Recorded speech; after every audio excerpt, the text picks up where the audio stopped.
Asia কাপকে নিয়ে অনেক বড় ব্রেকিং নিউজ। এশিয়া কাপের সময় পরিবর্তন করে দেওয়া হলো। এশিয়া কাপ 9 সেপ্টেম্বর থেকে শুরু হবে এবং 28 সেপ্টেম্বর হয়ে যাবে ফাইনাল, এবং তারিখে কোনো পরিবর্তন করা হয়নি। যে তারিখে আগে ম্যাচগুলো ছিল, ইন্ডিয়া পাকিস্তানের ম্যাচ 14 তারিখ ছিল, 14 তারিখই থাকবে, কোনো পরিবর্তন করা হয়নি তারিখে, শুধু সময়ে পরিবর্তন করা হয়েছে।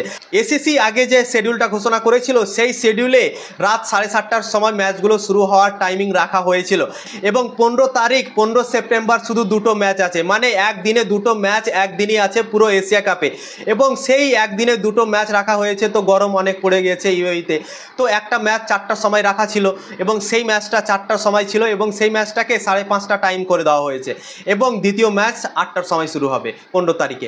বাকি যে রাত্রে ম্যাচগুলো হওয়ার কথা ছিল, 7:30টার সময় শুরু হওয়ার কথা ছিল, সেই ম্যাচগুলোকে রাত 8টা করে দেওয়া হয়েছে। মানে প্রত্যেকটা ম্যাচই এশিয়া কাপের এখন রাত 8টার সময় শুরু হবে।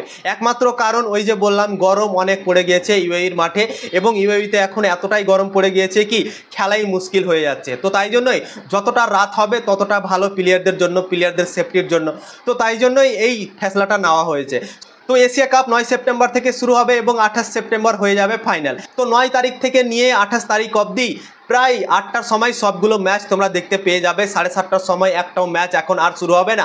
7:30টার সময় টস হবে এবং 8টার সময় ম্যাচ শুরু হবে। তো এটাই আপডেট দিয়েছে এসিসি, এশিয়ান ক্রিকেট কাউন্সিল।